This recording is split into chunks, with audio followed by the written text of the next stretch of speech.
What is up, guys, and welcome back to another episode of the Get Out There Project podcast, the podcast that's just about getting out there, trying new things. It's all about mindset. A lot of times we'll talk about hunting and fishing on here, but really we just want to talk about new ideas, whether it be mindset, hobbies that you can get out and try. The biggest thing that we see, or that I see, is a lot of people that want to go try new things and they don't know where to start. They're scared to suck at it. And the biggest thing that I want to get through to the people listening is just get out there, try new things. Don't be afraid to suck at it because you only live once, and so you might as well go and do what you're passionate about. Today, I'm very lucky to have Jared Gahm on my podcast. He is the owner of PSF Legacy here in Bloomington Normal, and it's definitely something that's out of my comfort zone, MMA, jiu-jitsu, all of that stuff. I don't know much about it, so I'm excited to learn today, but I'm going to hand it over to him and let him give you a rundown on what he's all about. Well, you just put yourself on the spot that now you have to come to a practice. That's right. I'm that guy who peer pressures people. I'm excited to come, man. Yeah, no, very, very happy to be here. This is one of those things where I know the podcast world is something that's coming up, and I've done a few, and it's really cool that somebody from my hometown has a podcast that I get to be on. So I'm actually really honored to be on yours. Heck yeah. So tell us about yourself. Tell us where you got started, how PSF Legacy came about, and just talk about your journey a little bit so the listeners know who you are and what you do. Yeah, so my name is Jared Gahm, and something I like to tell people is I'm actually from a really, really small hick town called Ransom, Illinois, and about 240 people, one stop sign, no gas station kind of town. So that's one. And I actually grew up on a farm outside of it. So I let people know, like, when you think, oh, I'm somebody from, can't do anything, like, I'm the definition of that. Like, very, very small farm community, and I have those doubts all the time of, the imposter syndrome. But the more I got into this and more that I was around the right people, that's when I had that confidence of anything that anybody says you can't do, to me, that's fuel to my fire now. Like before, I used to always be worried about that. And getting into MMA, getting into boxing, and then also, too, just getting into gym ownership, there are so many haters out there. And you got to think, too, that the fact that in the fight world, there's a lot of egos out there. Mm-hmm. But one thing I've been fortunate about is the teams that I've been on, there's always been a different variety. And that's from when I started fighting to when I was more seasoned. And now the team that I'm on, PSF, and that's Heath Pettigo, Yeah. this is the most amazing team I've ever been a part of. And I look back at the people I've had in my life previously, when I look at the teams I was on, even the situations on, once you're truly around good people, all that negativity, all that bullshit that people are saying about you, the right people are always going to help you. And Well, that makes all the difference, right? Absolutely, absolutely. And so my journey into MMA was incredibly stupid. I do not recommend what I do to anybody in the world. So I was in high school. I did some boxing. I also did football. I did cheerleading because I helped your mother. Fair enough. Yeah, so that was kind of an interesting thing is I would do cheerleading practice and I'd go to boxing. And then I also did track, but I don't think I ever won an event in track. Fair enough. I was the worst track athlete. But that was one of those things that later on, I've always wanted to be a personal trainer ever since I was 14. You couldn't tell me different.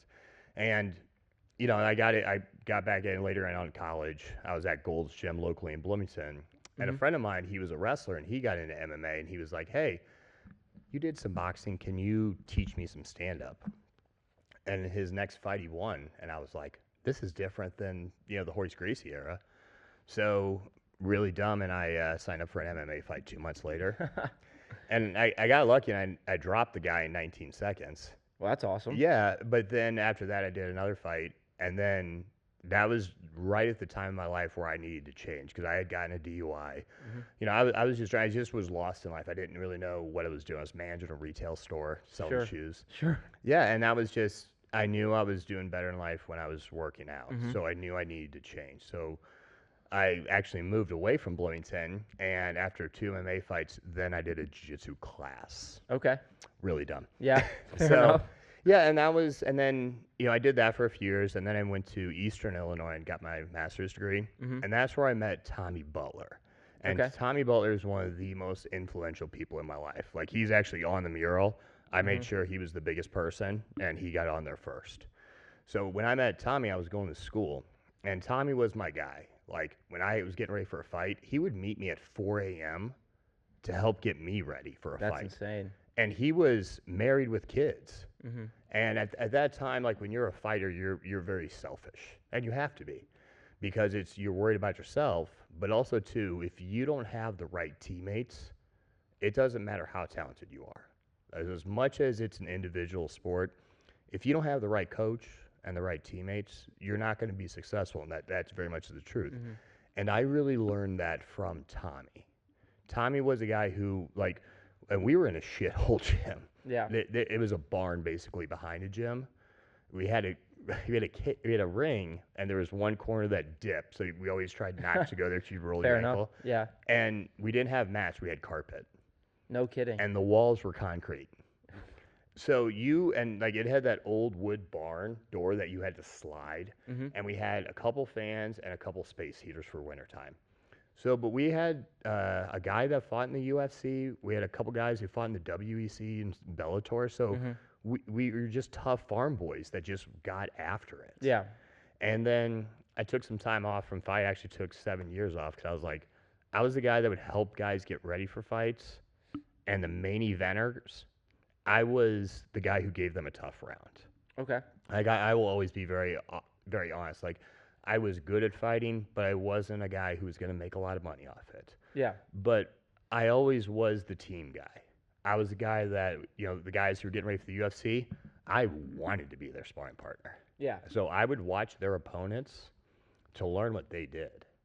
And now later on in life, I was like, that makes sense why I'm a coach. Mm-hmm. Because I had to learn how to fight while also learning how to mimic other guys to help my teammates out. Yeah. And the other part of this, too, is now that I'm older, I'm looking back, I also worked at bars, too, when I was in college. Mm-hmm. And I was always the guy that was, hey, I'm bartending here. Come see me. Or Yeah. even if I was bouncing, I always had people that I was like, hey, come see me. Come visit me. I'm here. And now I'm realizing as a gym owner, that was one of my superpowers. Yeah. I knew how to have people come around and make it a good environment. Mm-hmm. But I would literally go from fight practice, go home, shower, grab some protein shake, and then go work at the bar. Yeah.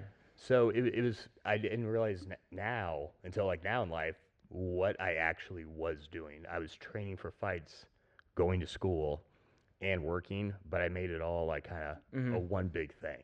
Yeah. So, and then I actually took 7 years off fighting, moved to Chicago, had to try out the big city life, managed the Bally's.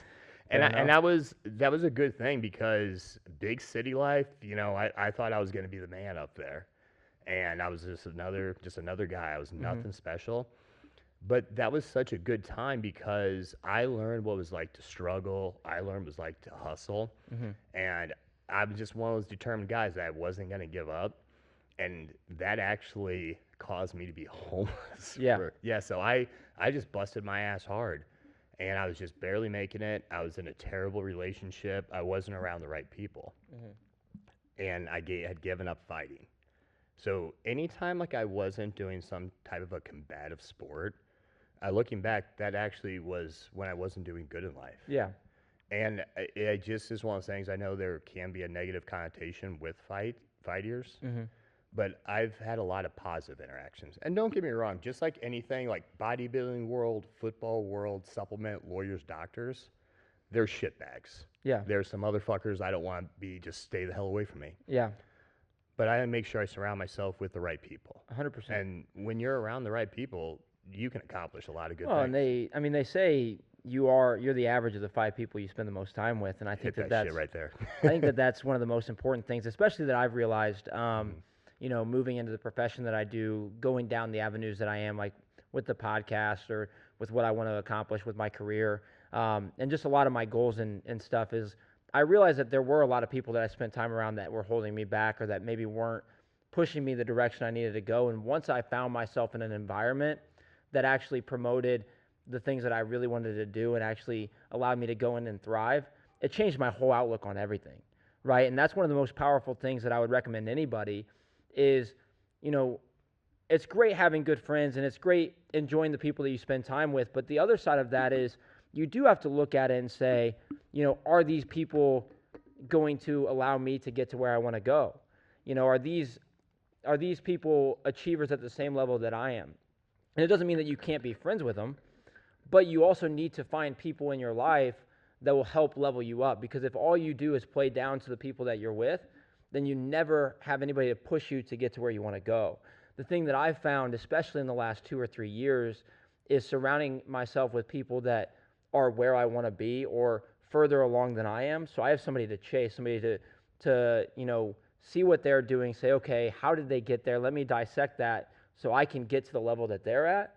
And then those are the same people that are going to give me the advice and give me the push to get to the level that they're at. Because what you'll notice with most decent human beings is they want to see other people succeed too.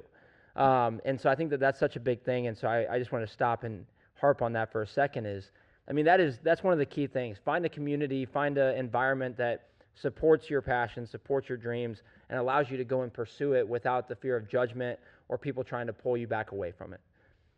You could have hit the nail on the head more perfect, pal. Mm-hmm. Like everything that you said, and at your age, that's absolutely fucking amazing. Mm-hmm. And that's anybody Well, I that's appreciate around that. you. Yeah, and I'm very blunt. Like I don't give a shit if I hurt your feelings. Like what you've said, I am not joking you. Almost verbatim. That's what I say to my guys. Mm-hmm. So a guy that we both know, Mike Trotter, PT boss. Yeah. My dude. Heck yeah. He's coming back on soon. So Heck yeah. Yeah. So what you said, the 5 people that you surround yourself. So you're 100% correct. And I'm very, very protective of my peace, of who I'm around, who's my girls around. Like, hey, if that person's not bringing us peace, get the fuck away from me. Yeah. I do not care. I don't need you. I don't need you in my life. I need good people. Yeah. And I am very protective of the good people in my life. So back to Mike Trotter, I'm very big on having 5 people that are influential, but I also have 5 people that's on my panel. Yeah. So 5 people on my panel, those are the people that I call them and I say, listen, I got this going on. I need your advice. And anything that I tell you, I want you to challenge me. You tell me where I'm fucking up. Like, you don't care about my feelings. You need to tell me, what am I doing wrong? Mike's one of them. Yeah. And he's been my guy for the longest time. Like, Yeah. he's the guy that he calls me 2 a.m. I'm there. What you need? Yeah. And that's very important to have them because they want me to be successful. Mm-hmm. Yes, they don't have a problem telling me where I'm messing up, but it's because they're telling you, hey, you didn't see this. You need to think about this so your goal's better. Yeah. And kind of going back to the gym thing that we were talking about. Well, and here's the other thing I did want to hit on real quick too. When you said, because this is very, very important, so people make sure you pay attention to this one. What you said where when you're around the people that want you to be successful, those are the people you surround yourself, right? Yep. Okay, so here's something I really want you to think about. And there's a guy named Patrick David Beck. Okay. Okay, so he talks exactly what you're talking about, the people you hang out with, what they do for you. Mm-hmm. I'm one of those guys that when you tell me I can't do something, I am the wrong motherfucker to say that to. Mm-hmm. And I've really realized that. So here's something that I've really came to realization, honestly, like the last 6 months. Yeah.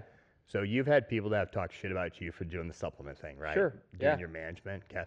So here's what I'm very, very serious I want you to think about. Every single one of those people that talk shit about you, they're going to fucking die someday. Fair enough. They are. Yeah. Yeah.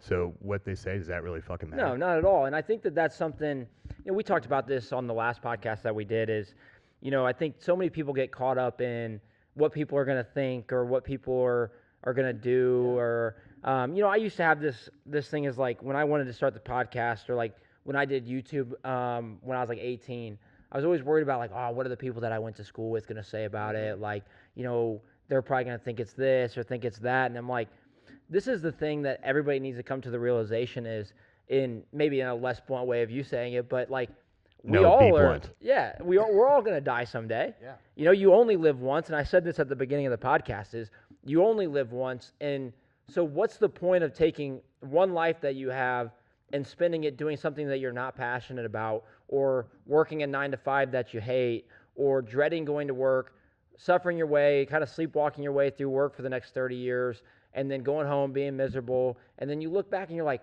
I remember back when I was 18 and I had all these goals and all these dreams.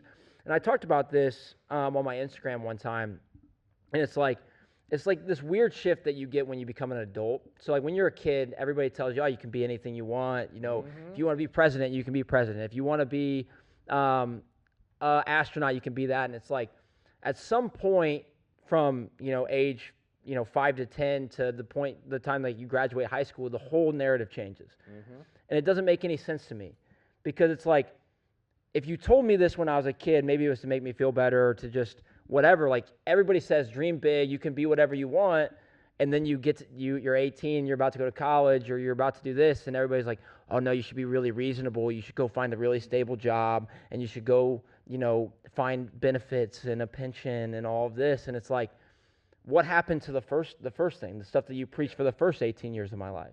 And it's just wild to me. It's like, why as a society do we shut down the dream side of people, shut down the passions, and say, no, let's be a bit more realistic, and you go find a job that is just safe? It's like, for me, I dropped out of college after a year because I didn't see a path for me there, and it didn't suit me.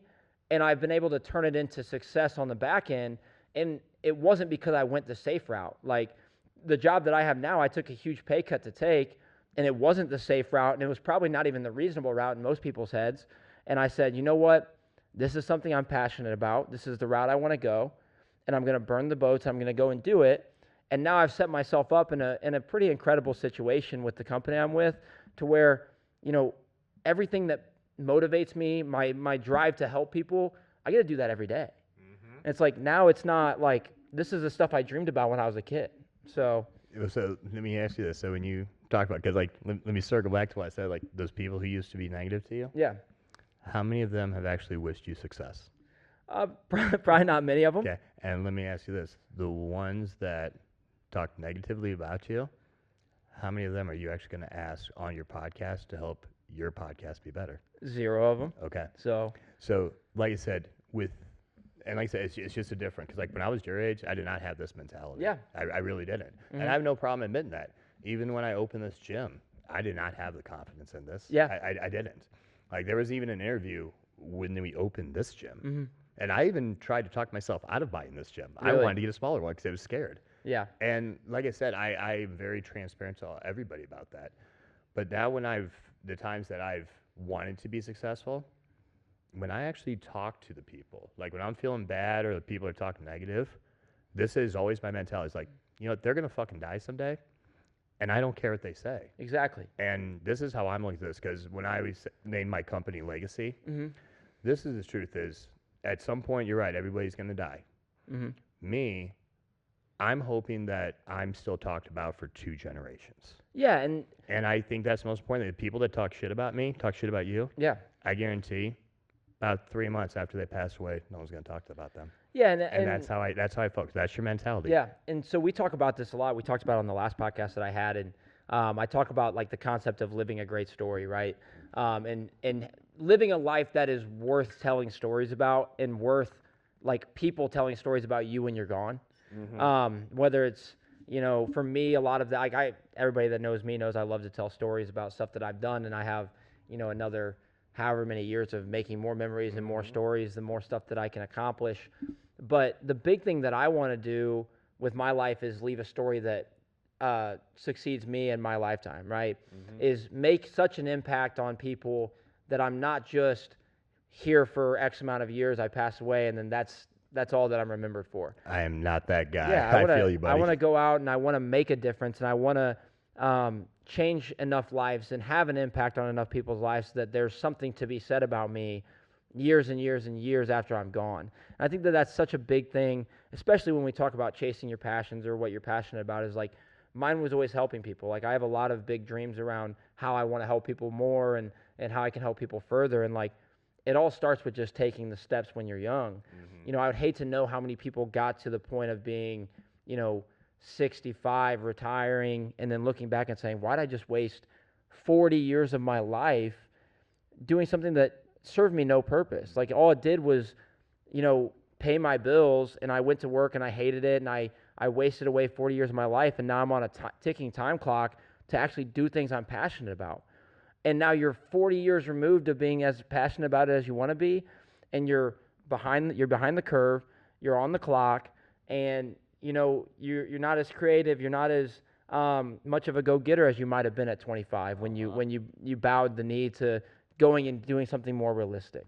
Oh yeah, and you hit it too. Like there's a lot of similarities to what you're saying that you couldn't tell me different that I was going to be a personal trainer, and that is something I absolutely love. I love coaching personal training people and them talk about how their life's better, they're healthier because of something simple that I can do. And again, it's what I'm passionate about. Like I loved being in the weight room. And then now with coaching, I also look at this the same way. Is how many people I can impact as a MMA jiu-jitsu coach. I can impact even more people's lives in a positive way now than I could have personal training. Yeah. And when I had my suit and tie sales job for 6 months, fuck that. I'm just not a suit and tie sales job. I had it, and I've tried like corporate jobs, and it's just not for me. And I'm miserable. It's like I'm not doing what I like. I don't like the people around me. We have nothing in common. Yeah. And it's just everybody was so cutthroat. It Sure. was in it for themselves, and that wasn't me. Yeah. But so kind of circle back, but I love our conversations. No, of course, yeah. Because like it's But honestly I the think theory of mentality Yeah. is really what's getting me started. Yeah. So how the gym got started. Yeah. This goes a lot to the mentality. Is I knew what I wanted in life, and I got back into jiu-jitsu, and Tommy got back into my life. Yep. So Tommy lives an hour and a half away, and I used to drive an hour and a half just to train with him. And at that time, I was married. I wasn't married to the right person. Sure. And just it was one of those things of she had a drinking problem. Wish her the best, but that's not my life Yeah. anymore. And I was driving an hour and a half, excited to be with Tommy. Yeah. And she was gonna be gone for a week. I was like, Tommy, I'm gonna train with you every day. Yeah. And it was great. And I said, Tommy, at this point in my life, I'm gonna leave the team I'm with. Because there was just some stuff that go on that team that again, it was too much drinking, and I'm just, Sure. I want to compete. Yeah. I want to train hard. I miss grinding. Yep. And that team just wasn't getting the job done. And I was like, Tommy, there's a couple guys, and we want to do our own thing. Because this is right during COVID lockdown. I was like, guys, we are not closing down, and I'm not training. So I got keys to a gym, and we were meeting at 9 at night. Yeah. Training 3 days a week. 2 days a week I was training down at Tommy's.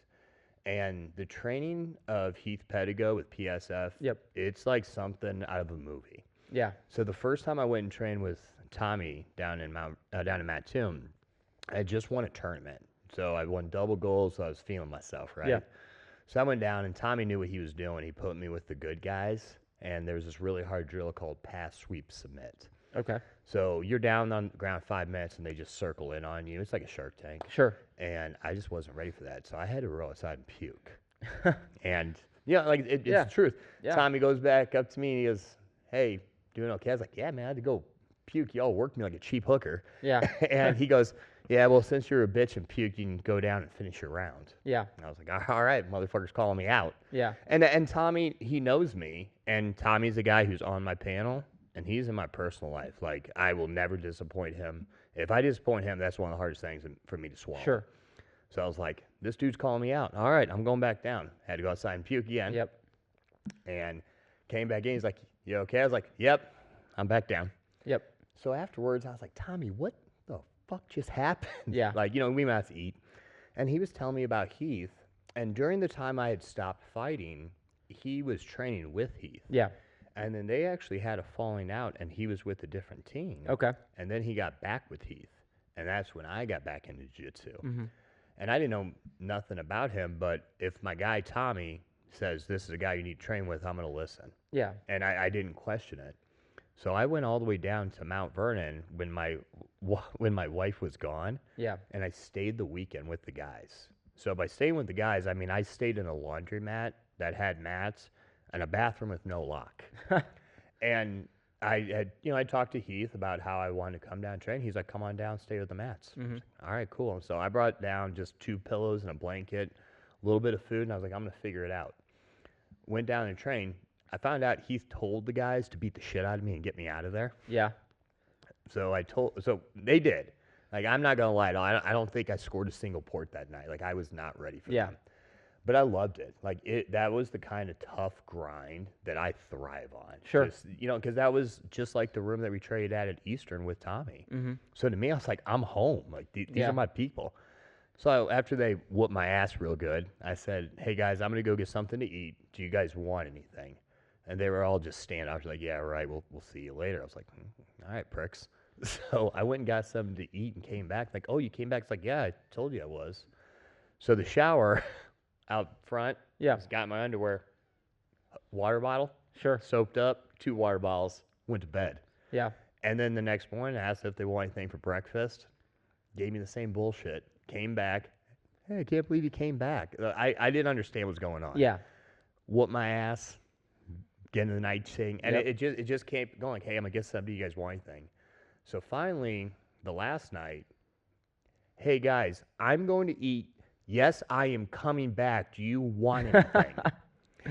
And then they said, hey, we're actually going to go to Marshall's house and we're going to grill out. You want to come with? Yeah. And like you can actually use a shower there. That's like, crazy. Oh, okay. That's insane. So I went there and got to use a shower for the first time in 2 days. And then Alejandro, he's who I'm closest with on the team. He goes, oh, this is the guy that Tommy said he actually stayed. And I was pissed. I go, what in the fuck do you guys keep doing this? Like, and they explained to me that there was a few guys that had came and said they wanted to train a weekend, and they last one practice, and then they go to eat, make a phone call, and just dip. No kidding. And I was the old guy. Yeah. Like I was in my third. I think I was 38 or 37. Yeah. And these are all kids in their 20s and their primes. Yeah. And I was like, all right, well that makes more sense now. Yeah. So I went and the next day was the hard practice. Yeah. And I made sure to go up and introduce myself to Heath finally, because I still haven't met Heath at this time. No way. No, he just sucked the dogs on me. No kidding. But I was bringing. Like I knew what I was there for. Sure. And I was that guy that, again, no one really knew I was going down there besides Tommy and 2 other people. Yeah. Like anybody else, they didn't need to know. Yeah. This was for me. Mm-hmm. So I went up and met Heath and introduced myself. Next round, and you can see I still got the scar. Yeah. I cracked heads with the guy and started bleeding. No kidding. So I just, go over there, try to plug it, and Heath goes up to me. He's like, what happened? And I showed him. So he did the right thing. He's like, oh, well, you still want to train or you want to sit out? I said, Heath, I was ugly before I got here, brother. I'm good. That's awesome. So I went back out and kept going. And then, he still didn't really know, so I said, hey, Heath, me and from Bloomington, we're going to leave the guy I'm training with. Mm-hmm. And we want to start our own thing, but we need some guidance. Yeah. And he just said, well, if you ever come back, I'll talk to you about it. And I said, cool, I'll see you next weekend. Yeah. Next weekend, I showed up. Yep. And I brought 2 guys.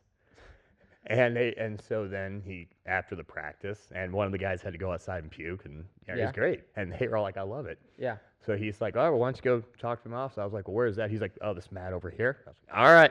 Yep. And we talked about it, and it really was simple. The directions he gave me, he said, I want you to treat your guys good. I want you to take care of them. Then I want you to work them hard. Yeah. And then I want you to make champions. Yep. That was the directions I got. And he said, along the way, he goes, we'll help you, and we'll figure the rest out. Yeah. But that was the guidance I got from Heath on how to open a gym. Well, and I mean, I think sometimes, in any realm of business or especially in the training world is nowadays, and you see it in like personal training, is people make it so damn complicated. Like they want to do something different and they want to do something new or they want to do something crazy. And it's like, no, get in the gym, work your ass off.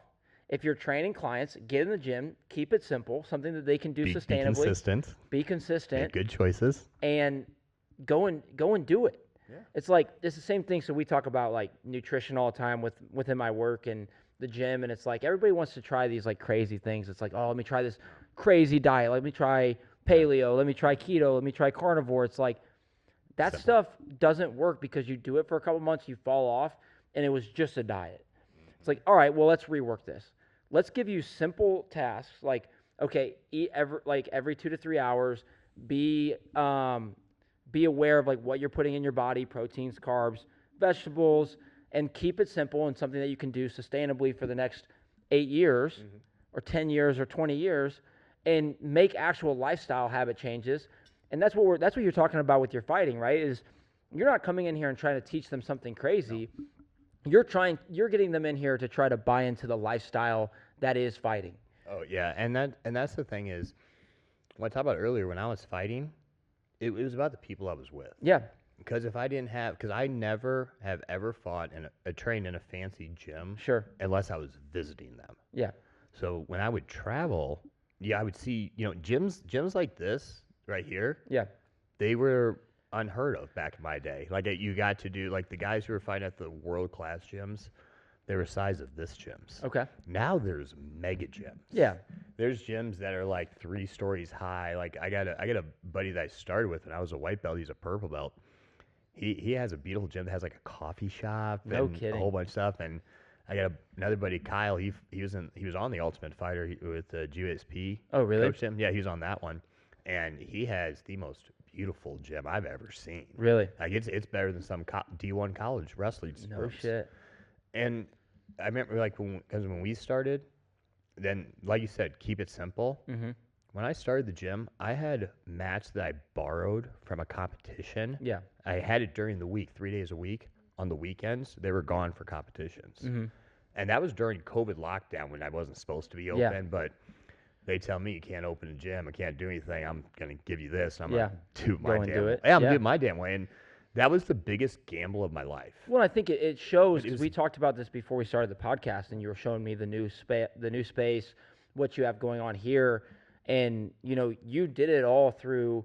You said it. The decks were stacked against you, right? Oh yeah. You did it through 100%. COVID when every other gym is closing down, especially this size of gym, right? Yeah. And you made it out the other side, and I brought up how if you went back and tried to do it again, you probably couldn't, right? There's no way because what this is exactly what it did. When everybody else said, "Close your gyms," I said, "Fuck you, I'm opening mine." Yeah, And I didn't even have mats, but I opened it. yeah, And here's another mentality. There was many times that to set up the mats, they were squares. yep, So we had to literally set them down, and then at the end of the night, clean them, fold them, put them away. yeah, So I was renting space at like a CrossFit style Sure. gym, and I think it was 11 or 12 times. I'd have to look back. No one showed up. really, I put the mats down by myself, which took an hour. And it took me an hour and a half to put them away. nobody showed up. Put No it one right back showed up. away. I sat there for 45 minutes, and no one showed. Damn, So this is what I did. Every time when I put them away, you had to flip them, put them above my head, and I said, "It's all going to be worth it." Yep. Put it down. It's all going to be worth it. Well, and that's the mindset that we're Yeah. talking about, right? Is like, you don't want to be 55, 65 looking back and saying, I was a well, bitch and quit because I no one showed up at quit practice. because I got scared of the grind and nobody showed up one time and I threw in the towel. Yeah. It's like you grinded through it, you had the mindset to achieve it, and now not only do you have this space, which is awesome, and you guys will see a video of that. Probably you've already seen it because it'll be at the beginning, but you're moving into a better space, Yep, I'm moving and you're growing. 2000 so we started borrowed mats, Mm-hmm. and then we were homeless for 4 months. And it got in a teammate's basement. Yep. We were homeless, didn't have a place to run a gym. So I just had two of these squares was all we had. It was in a guy's basement for 4 months. And I cannot tell you how many times I sat in my driveway crying. Yeah. And I wasn't a good coach. And I literally typed out to Heath 4 times that I was going to quit. And he gave me the best, and it's actually on the front desk. There's a quote he said. He said, "Jared, do you know what a gym is?" And I looked for like the greatest answer in the world, which there isn't.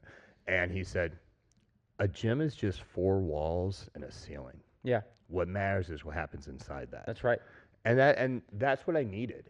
And then the next gym, it was these 6 circles, in a creepy hallway in a bathroom. Yeah. And we just kind of made it work with what we had. But I knew we had something special. Like I just knew it in my bones. And I was not going to be that guy that my story was going to be he opened a gym and quit. Like Yeah. I was like, I am not going to be that guy. Yeah. And like I can't tell you how many times like I did have that self-doubt. And then the 5 people we Yeah. are around. So when I knew it was time to get a different space, this gym right here is 2,000 square feet. Sure. I wanted to get an 18,000 or I was 16 in another place, but I knew I wasn't making the right decision. Yeah. So I called my 2 guys and my buddy Brendan, like I've known him since high school. we went to that other thing, and I was selling him with everything, why we needed that because of the location and Sure. whatnot.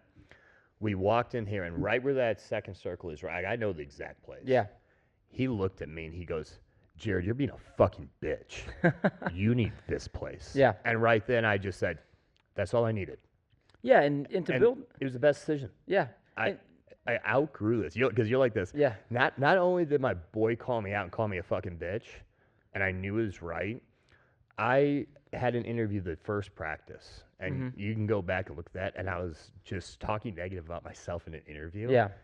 And then we outgrew this thing in about 8 months. Yeah. So it was one of those things of the right people were with me, Mm-hmm. and now the new gym we're moving into is 4,000 square feet. Yeah.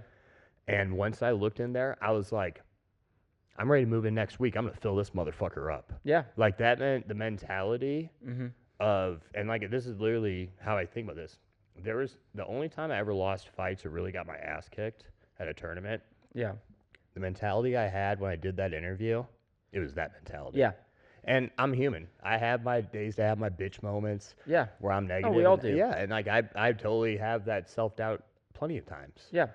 But I'm not going to show it. Yeah. And I have to call my guys on my panel, Mm-hmm. or I just good people that are on the team, my students. Yeah. I will text them about how they did something good at practice or how I'm Yeah. proud of them, and I fucking mean it. Yeah. And then it's like all that negative self-talk. That's like those motherfuckers that talk shit and it don't matter. Yeah. When I focus on the positive, Mm-hmm. it's all great. Well, and that's such a big thing that, especially when we talk about mindset, I think is so big. And I coach high school football. Obviously, work with a lot of people that are on a fitness journey, maybe at the start, middle, pardon me, hitting plateaus, whatever it is. We see this a lot, and like people get down on themselves, or people have this self-image, and Lord knows how many times that I've had, a sense of imposter syndrome with, moving up into management within my company, or, feeling like, I don't know why these people should listen to me because I don't even know what I'm doing yet. And whenever it happens like that, and whenever you feel, negative towards yourself or negative around what you're doing, typically all you have to do is just shift your perspective, right? And that's the big thing that I think people lose sight of is it's so easy to be drawn to the negative, It's right? so easy to feel And like bad for yourself. the 10 seconds of bad that you have a day, and it's like one bad thing happens and then people just gravitate towards that all day. Yeah, and And- here's a good one for that. Are you having a bad life, a bad day, or are you having a bad moment? Exactly. And And somebody tell talked yourself about that. this is, okay, look at the day as, look at seconds of a day as like pennies in a bank account, right? And I don't know what it comes out to, whatever, I 24 hours. cheated in or math whatever. all through high school Yeah, and college. fair Wrong enough. guy. But it's a lot, right? You have a lot of seconds in a day, and you have one bad, like 10 seconds of the day. That 10 cents isn't really hurting you on the day, right? Yeah. And so when I look at my perspective and I look at, okay, maybe I had a couple bad things happen. I'm feeling like maybe a little bit out of my normal mindset. It's like, let me just refocus on the things that I'm doing, why I'm doing them. Because the two things you can really control, you can't control what's happened. You can't really control what's going to happen because that's, you don't really, there's a lot of other factors that go into that. But you can control your attitude and you can control your effort every single time. Yeah. And so have a positive attitude towards what you're doing and put 110% effort into it. And if you do that, it doesn't matter what's going to happen because you're approaching it with the right intent and the right attitude, that you go in there and you're going to make shit happen. And that's exactly what you're talking about is the deck was stacked against you. It would have been really easy to call it quits. It would have been really easy to say, this isn't worth it. It's not going to pay off. I'm going through all this. People aren't showing up while you're stacking those mats and putting them back. But then you controlled your attitude. You controlled your effort. You said, I don't know what's going to happen. I don't know if this is going to work out or not, but I'm going to control the things I can, and I'm going to go and make it happen. Yeah, that definitely is a lot of it. And here's another thing too is a lot of people when they start just bitching and complaining when something negative happens, I just be like, hey, stop. You've established what this problem is. What's the solution? Yeah. Yes, there's a problem. I get that loud and clear. What's the steps to solve this motherfucker? Yeah. Because this is another thing I really am big on. I only got so much time left on this earth. Yeah. So I don't want to, there's a That's problem. not going to help you. Shut up. Yeah. Give me the solution. See, and Let's get this. I deal with this a lot through management because I manage managers right now a lot. And my employees, but we look at problems as the reason why things are happening. It's like, okay, well, let's look at what's actually causing the problem. Yeah. Let's break it down to a simple form and then say, how do we fix these 6 things that are leading to this problem? People don't always look at that. They're like, oh, I'm not seeing results in the gym. And so that's the problem. Okay, let's look at what's feeding into that. Okay, nutrition, how you're training, Nutrition, sleeping. the supplements, the sleep, Oh, yeah. the other habits you have. Now, which ones are causing it? Let's fix those, and then it works its way back up to the solution, right? Yeah. I call it stacking wins. Yeah. And I'll say this, like, I hate this when a lot of stuff starts going right. Yeah. Because I look at like a big, like when moving into a 4,000 square foot gym, like there's no directions on that, how to do that. So I just, okay, this category, give me 5 wins. Yeah.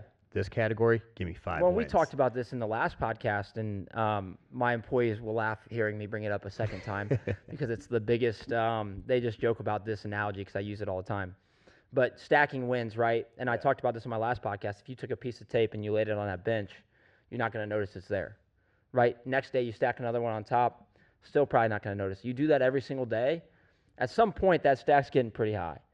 And I sound like a broken clock because I talk about this all the time. I like and that one. I posted it on Instagram, but that's the reality. Is it's just a lot of small things repeated a million times that cause success. It's to achieve extraordinary things or to get extraordinary results, you have to do a lot of ordinary things for an extraordinary amount of time. Have you ever heard the story about the art teacher that had the students make clay pots? I haven't. Oh, this is a good one.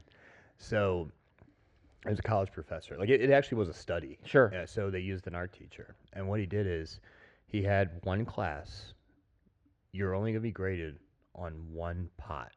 Okay. So at the end of the semester, you have to give me the perfect pot.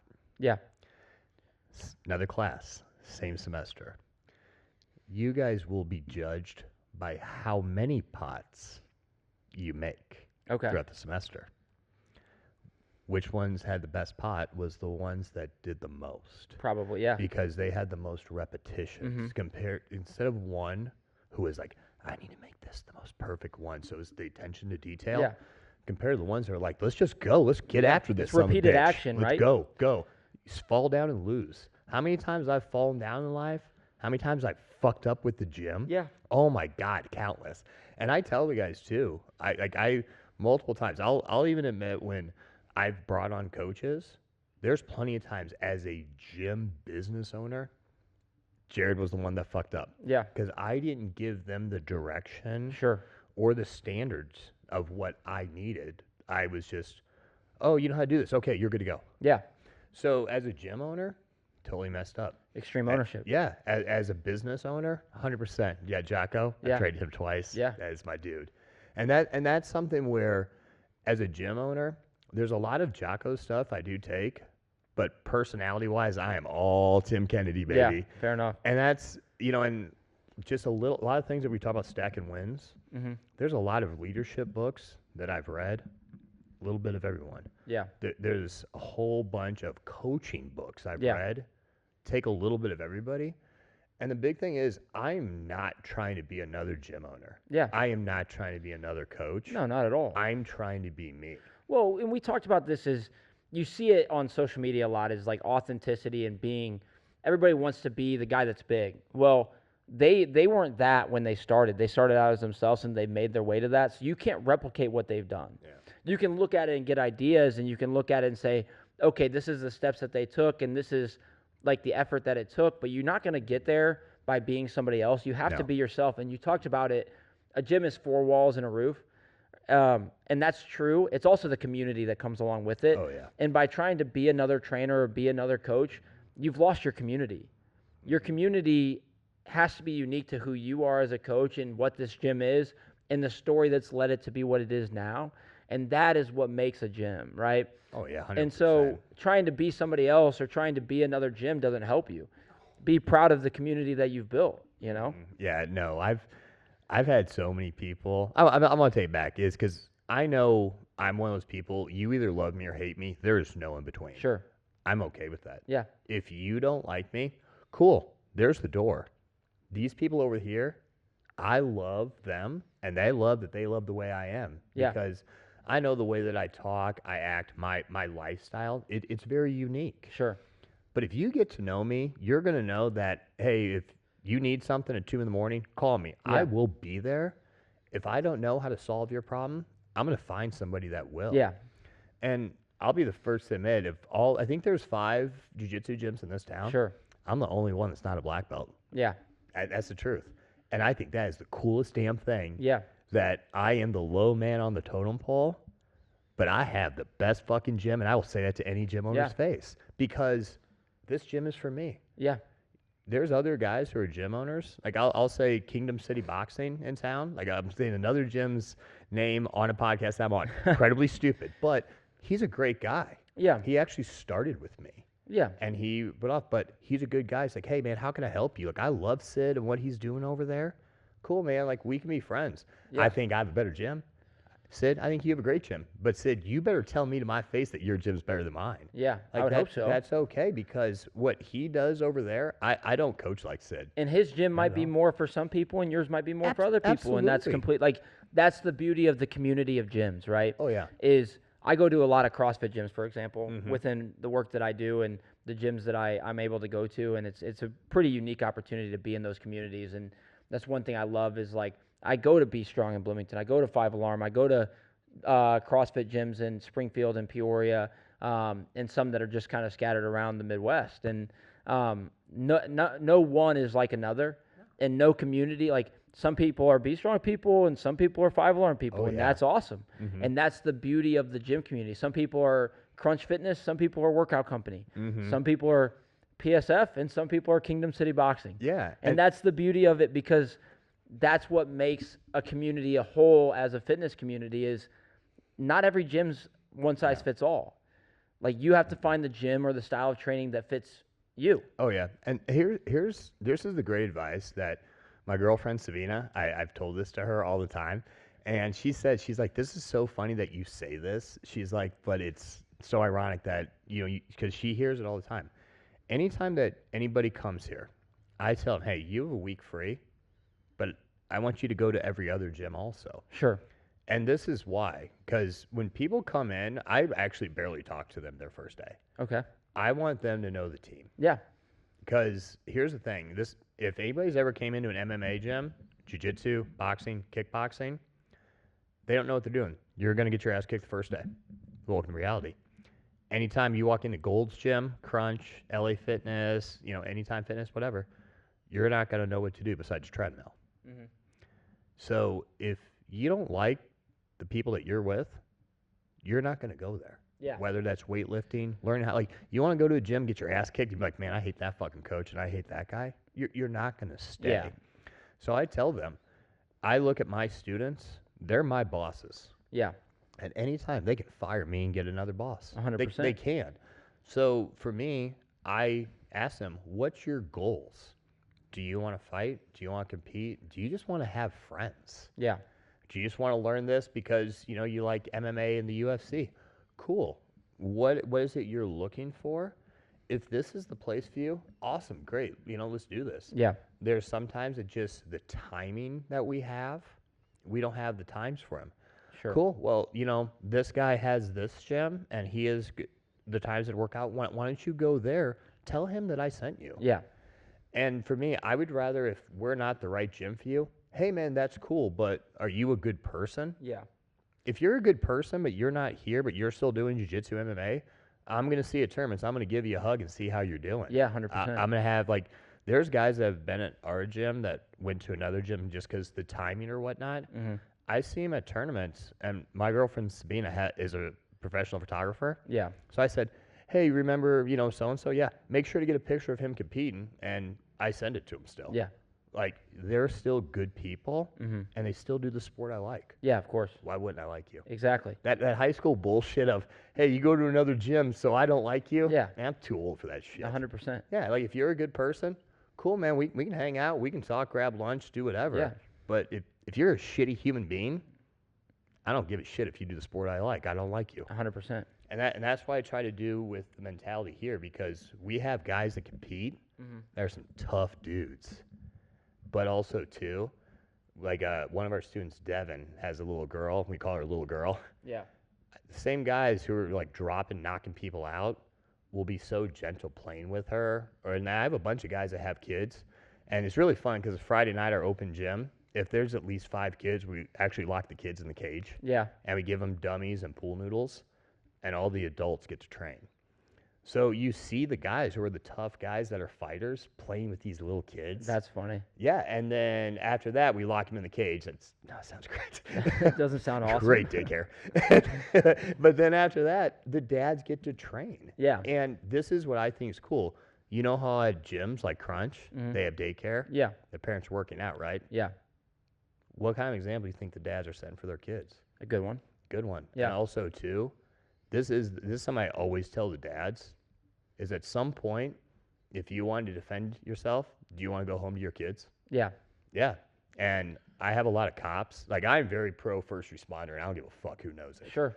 I tell cops all the time, when they come in here, the first thing I ask them is if they're in a relationship, have a family. Like, yeah, I said, cool, at some time, if there's an altercation, do you want to go home to your family? Yeah. I mean, that's the truth. 100%. And I think that's one of the things is there actually is a statistic that I can't remember if it's 60 or 70%. So I'll go ahead and even just lowball it and say 60% Sure. of officers that train, 60% less pulling their weapon. Really? Yeah, because I believe that. Yeah, that's. Yeah, I mean, there was a time even when I got into a physical altercation actually at Walmart, but I had my carry and concealed pistol, and I talked to a cop that was a buddy of mine afterwards. He's like, "You absolutely could have pulled your pistol, but I didn't have to. Yeah. I was able to control the guy, got him down, got control, wrist lock, knee on the back. Yeah.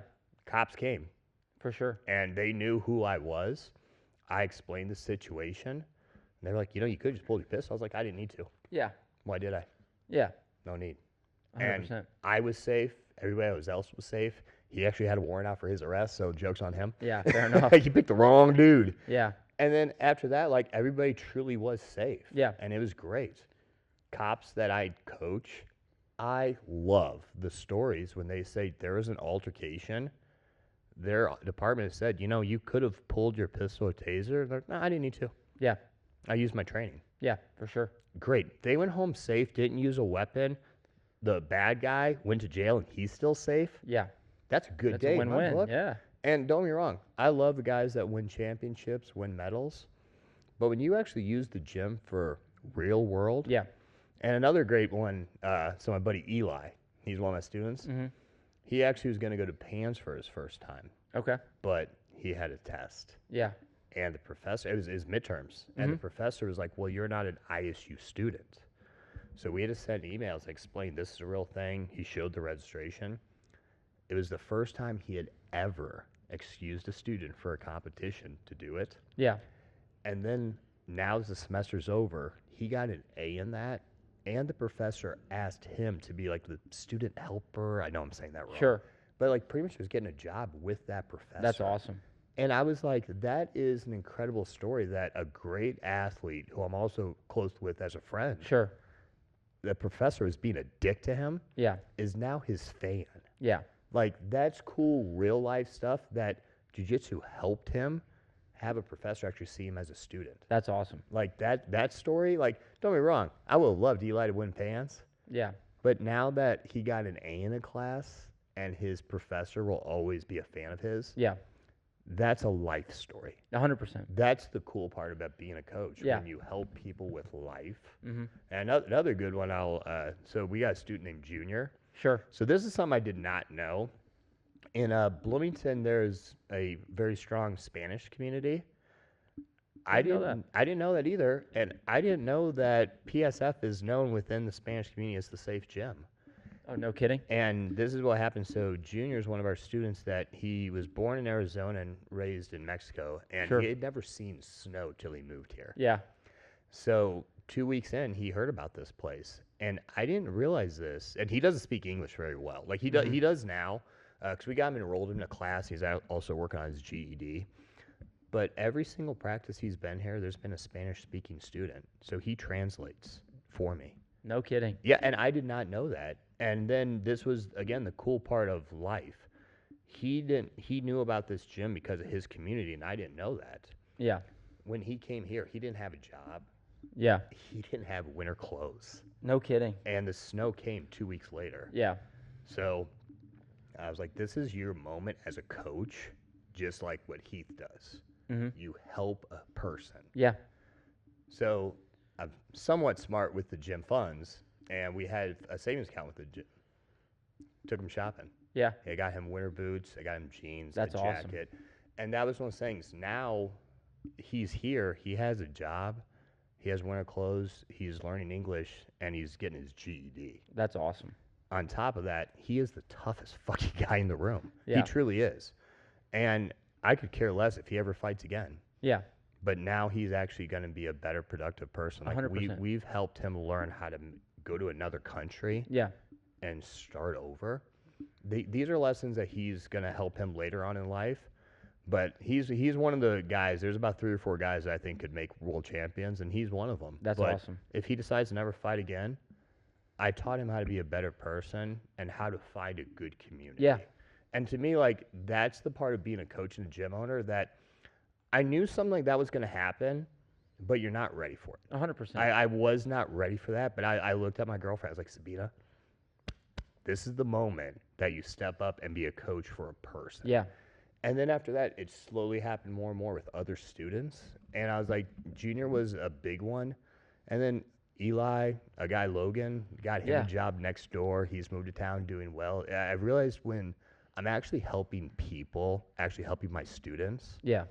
that's actually when the gym does better. And that's also, too, when guys compete way harder. 100%. Like, it was incredible the last few competitions, what guys have done. And it's, you see the brotherhood at them. You see how much they're fighting for each other. Yeah. Like, at the mats, they're training. And then there's another night when I was doing stuff with my church. And I came by, like, I wasn't coach that night. I had to do some stuff with my church for a men's night. Because, again, I try to be a good example for the guys. And then I came here, and all the guys were like, hey, we already cleaned up. We finished practice early. They're like, but we're all going out to eat together. Yeah. That's awesome. It's like, I'm in, guys. I'm in. I'm coming with. And literally, I hardly said much that day. I just sat back and just Took it watched in. them. Yeah. I was like, this is a cool moment. That's awesome. And I was like, you know, those moments, that's when you know, like, you've actually done something good with your life. That's awesome. And it was cool because, like, it wasn't anything, like, super special. It was just going out to eat with 8, 10 guys and just watching them. Yeah. One of the most special nights. All right. So there was one thing that I wanted to dive into as a part of this podcast. I know we've been going for about an hour, so I wanted to make sure we get this in before we finish up. I think a cool thing, especially because we talk a lot about mindset on this podcast, is the concept of, like, making a fighter, right? And so what kind of mindset makes a fighter? Because a lot of people come into the fighting world, they want to be successful, but it takes a special person, a special mindset to actually take the want to and produce an actual world champion fighter or somebody that can compete at the level that you've seen people compete at. What is it to you that you've seen that sets people apart when it comes to, okay, I want to be successful, I want to fight, I want to compete at the highest level? What are like the mindset things? What are the traits that you look for in people that you think can actually make it to that point? No, that's actually a very, very good question. And there's a few things.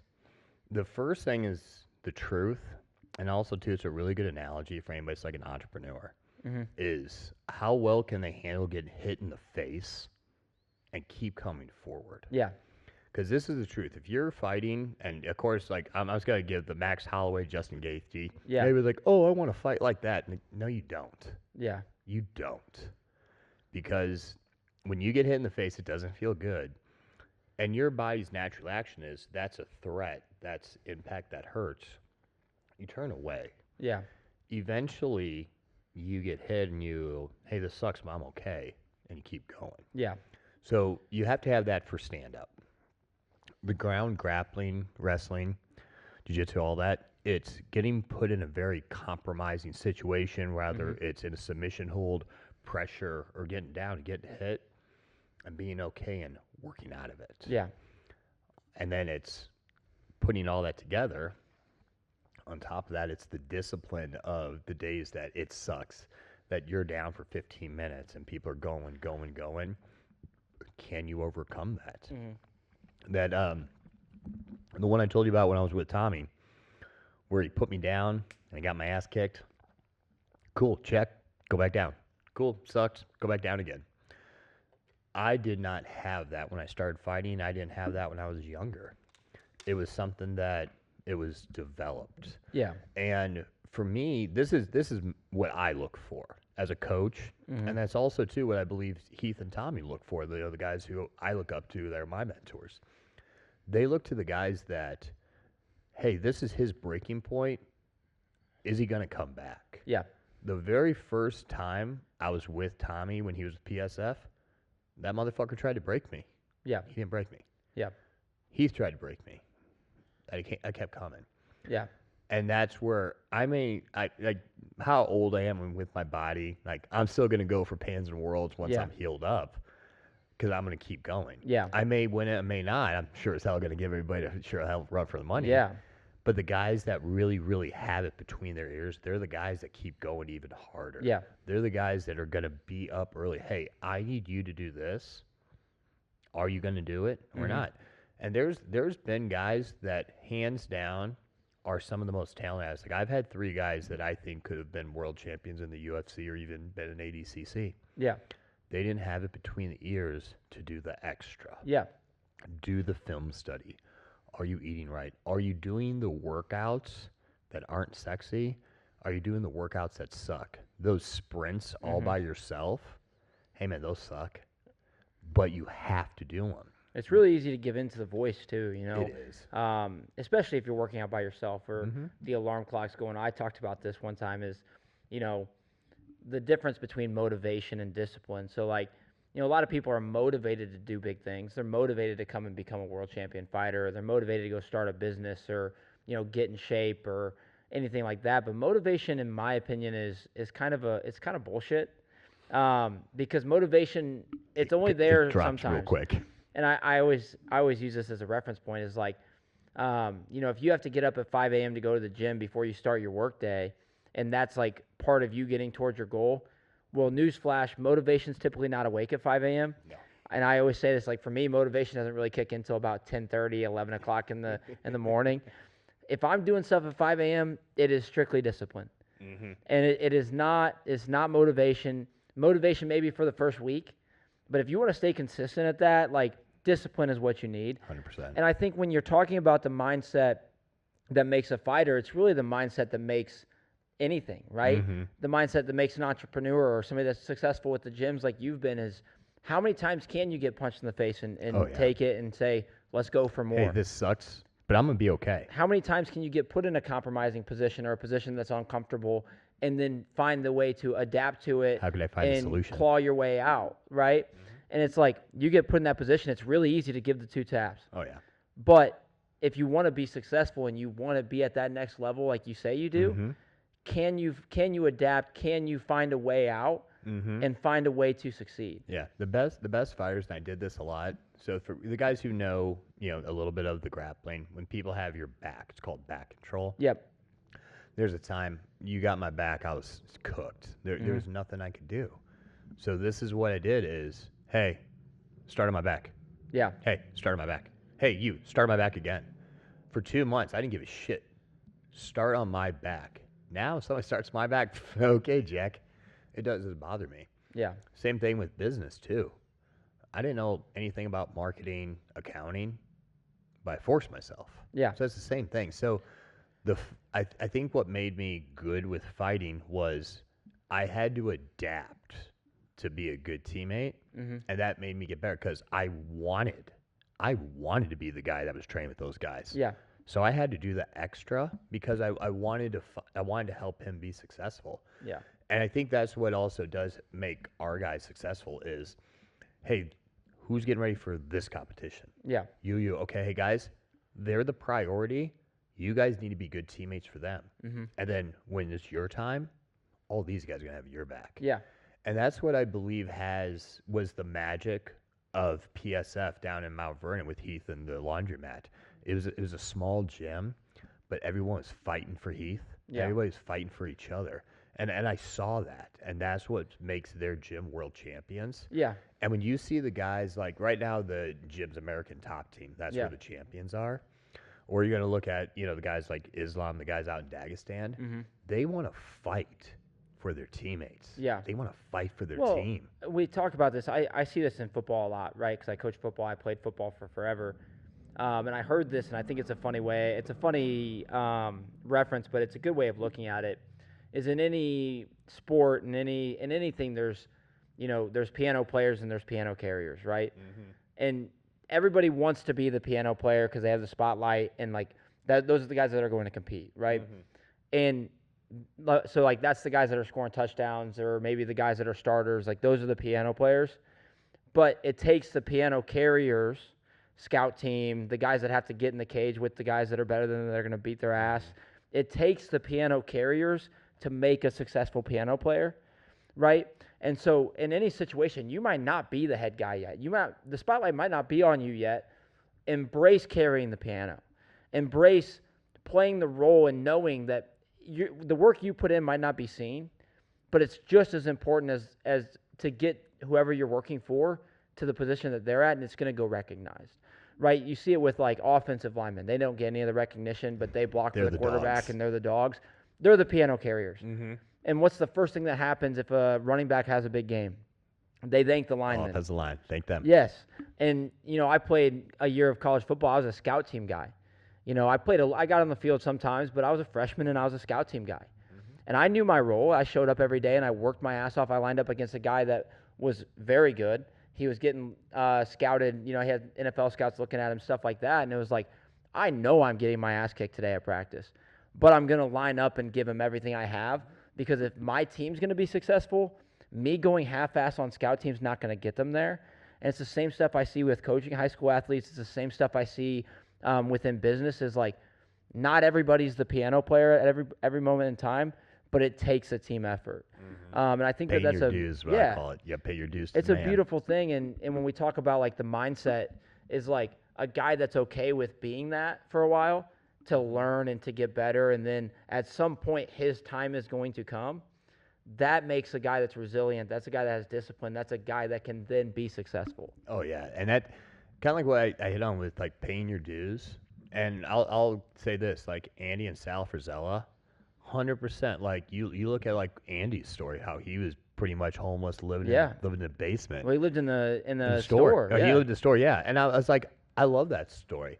And Sal, I resonate more with Sal Frizella, with that personality. Like that sounds like, yeah, I get you, dude. And they're Midwest country boys, Italian too. Like I'm with them. Mm-hmm. But that's what I love, how First Form, how they make you guys start in the warehouse, or in customer service, pay your dues. They have standards. Yeah, that's the same thing here. And I tell the guys all the time, the guys who are the vets, when they're bringing in the guys, they're the big brothers. Yeah. You guys know what the standards are here, and you damn well know what my standards are. Yeah. Hold them to that. Well, and like I wouldn't be in the position I'm at with the company with Supplement Superstores if I didn't start as an hourly guy that had to pay his dues and understand what it takes to win. Stocking shelves. And then work my way up to being a manager, and then show them what it takes to win. And now I'm a district manager, and I get to show 3 stores what it takes to win. Like it's a blessing, but that's not who I was when I started. It took grinding at hourly level and going through it all and really putting all I had into changing people's lives. And then now I got to coach other people on how to change people's lives. And now I get to coach even more people. And I still get the opportunity to do so. So it's a win-win-win. You hold yourself to the standards that you know. Yeah. And you look at, I'm just going to, like Jack Oliver. Yeah. Jack is a great manager. 100%. And I see things that he does, and I see the way that you do it. I was like, Jack learned that from him. Yeah. And I've been around the block enough that I see what both of you guys do. Like, they got that from Vazelas. Yeah. They got it from First Form. Yeah. Like, and I love that. Like, that's why I love being involved with you guys, because I see where you guys come from. Mm-hmm. I see the traits that you guys have. You're like, I see what that was like when I was there. I see that in you guys. I was like, you guys are doing the right thing. And you don't see a lot of guys at your age doing that grinding. Yeah. They want to do just that TikTok and have the instant success. Yeah. And I've had some of my students that they want to be influencers, And after 3 weeks, they're not making $1 million. Like, yeah, no shit, kid. Yeah. Because you didn't pay your dues. Well, you have to haven't authentically do done it hard way. long enough. Like I talked to Trotter about this when he was on my podcast. It was like he didn't see the feedback right away. He didn't have 75,000 followers on Instagram right away. It was I remember when he was happy to get 10,000. I remember his first 10,000. Consistently doing the things that made him who he is and never losing sight. And I got to know Trotter really well. I did his YouTube stuff. I spent a lot of time with him for about 8 months. And he is authentically himself at every moment of time. Like the big fella, everything that he shows on Instagram, there could be 0 cameras on, and that is who he is. And that's how you be successful, is you have to hone in on who you are. You have to go to the dance with the girl you brought. You know what I'm saying? Oh, yeah. And you can go out and you can work hard and you can do what you want to do. I heard this as a reference to the game of golf, but it's just a reference to life, is you can go out, work really hard, and maybe find a new girl to take to the dance, a better looking girl to take to the dance. But right now you have to take the girl that you brought, right? And if not, and if you try to go dance with a better looking chick at the dance, and you're going to get your ass kicked. And that's because you're going to get called out for the fraud you are and that you're not being authentic. Oh, yeah. And it's an easy way to look at it, is like you are who you are. Hone in on that. Oh, yeah. The thing that I'm kind of known for is when I'm introducing something, I'll get on social media, it's like, hey, guess what?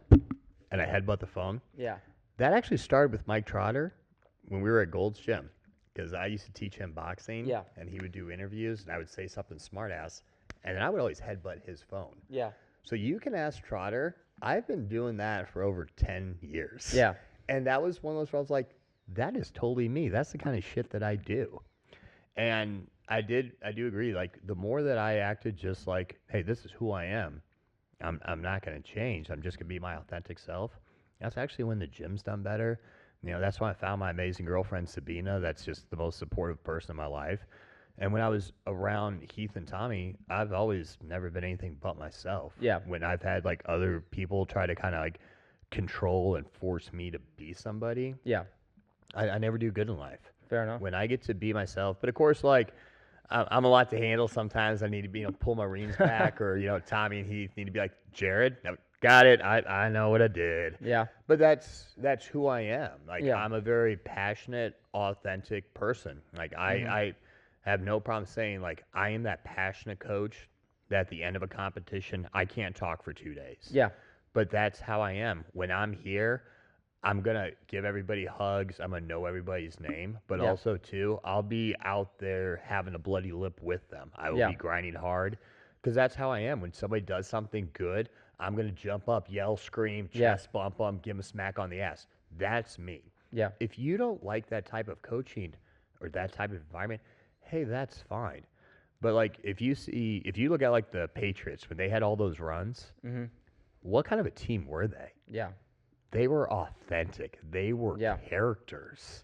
Like, you look at Gronk, you look at Edelman, Matt Light. I love Matt Light. Matt Light's awesome. Because if you look at him, too, he was the prankster, but he was the heart of that team. Yeah. Like, he really did bring the guys together. And even their coach now, Mike Variable, if I had to compare my coaching to anybody, it would be Mike Variable and Mike Thompson. Yeah. Those two, the Steelers coach and the Patriots coach right now, Yeah. they're passionate coaches. They also were in it. Like, I've trained with some UFC champions. I've trained with guys who've been in ADCC. Did I ever beat them? No. Yeah. I got my ass whooped, but I was in there with them. Yeah. I was screaming and yelling for all their competitions. And that's how I am at a coach. Like, hey, guys, I will always be the coach that's going to love with you guys. And I hope that you guys fight for me. Sure. And also you're fighting for Heath and Tommy. Yeah. Because how I hold my standards, every single day when I walk through that door, am I making Sabina proud? Am I making Heath and Tommy proud? Yeah. And am I leading these guys by leading by example? Mm-hmm. Because I always want to win for those three. Yeah. And I know for a fact these guys, even when I'm not here, like when I was in Carolina learning how to run a gym, when I've been out sick, when I've had some medical stuff, I know for a fact at this gym especially, when I'm not here, I don't have anything to worry about, because the guys know the standards of the gym. And I know they're fighting for me when they're here. they're fighting for Sabina and Heath and Tommy. Like Yeah, and that's very what it's all about. yeah, Yeah, and I think the gyms that might have one fly in their pants kind of champion, they don't last. yeah, The ones that actually have people that care for the fighters, yeah, have that standard, have that leadership, yeah, and they have the guys like pretty much everything we talked about. Where like you have good leaders on the team, and I'm following good leaders above me. yeah, I'm following those guys because I want to have that.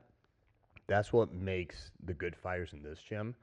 And when you look at American Top Team, same thing, man. Those fighters are fighting for their coaches and their team and teammates. yeah, 100%, man. And I think that that's such a beautiful thing, especially about the community that I've seen so far, and I haven't even got to come in and train yet. But You will. oh yeah. And I think that's just such a beautiful thing about what you stand for and what this gym stands for. And I think that, getting to sit down and talk to you about mindset and talk to you about this gym and what you have going on is so awesome. So take a minute, tell them where to find you, Instagram, Facebook, and then tell them what you have going on. Yeah, so we are in Bloomington, Illinois, 152 Lafayette Park Drive. Right now we're in Bay 2, but we are going to be moving over to Bay 5 and 6. So we're moving from a 2,000 square foot gym to a 4,000. On Instagram, we're PSF_Legacy, and then same thing on Facebook. And then what we got going on is coming up on August 2nd in Bloomington, we have a big, beautiful arena. It has, I believe, 9,000 seats. First time in 18 years, MMA fights are coming back.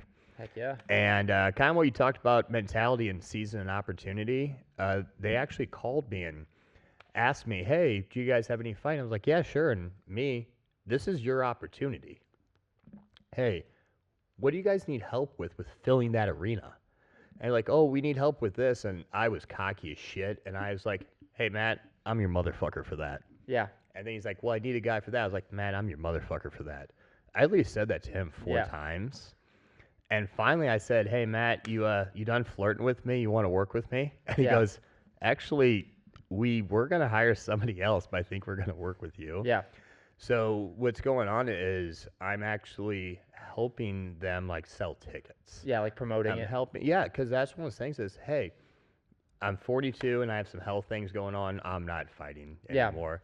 I will still do jiu-jitsu, but now is my opportunity to bring MMA to Bloomington, help make a bunch of business connections for promotions, and it's right before we open a new gym. Yeah.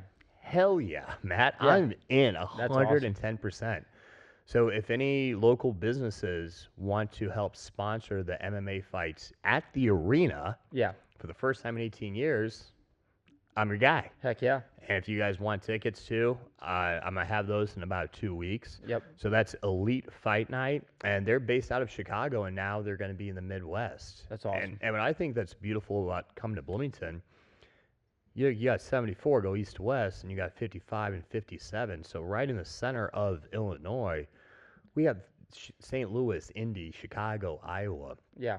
So I actually think that the fights in Bloomington, even though I haven't been here for 18 years, I actually truly do believe that Bloomington's going to be the heart for the Midwest fights for a few years. Heck yeah. Yeah, and like I said, if PSF can be a part of it, I am down for that. Yeah, Up, down, left, right. So, yeah, so in the future, if anybody's interested in MMA, jiu-jitsu, and actually this summer, we actually are starting our very first kids jiu-jitsu. Heck yeah. So I got really lucky Zach's a D1 wrestler, and he also is a PE teacher for the past 7 years. I was like, you are perfect. And I call him Lucky Charms. He doesn't like that, so make sure everybody calls him that. Fair enough. And then so kids program, and then first weekend of October, we're having our brand new gym grand opening. If I did my math right, we're going to have 3,200 square feet of mats. So it's going to be the largest space in here, and we also are the only gym in Bloomington that has an MMA cage, which you've been modeling the whole time. Of course. He's better looking, so I'm glad he's done it than me.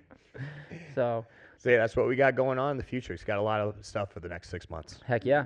But guys, like we always say, go out, chase your dreams, do what you're passionate about. If you're interested in trying out MMA, jiu-jitsu, any of that, reach out to Jared. He's your man. This gym is awesome. I think the story around this gym is awesome. But at the end of the day, keep going out there, try new things. Don't be afraid to suck because you only live once. And so get out there and continue to get out there. But that's all we got for you today. If you like the show, please tell people about it. Share us to your friends. Leave a like, comment, and please subscribe. But it's been a pleasure, Jared. It's been a pleasure, and I can't wait to have you back on soon. Kale, thank you very much. And I do want to give a shout out to Kale with First Form and Supplement Superstore. So he's done a lot for this local community. So also, if you guys need supplements, stop by and see them too. We're going to make sure that he gets a shout out too. I appreciate you. You guys have a good one. Bye. See you.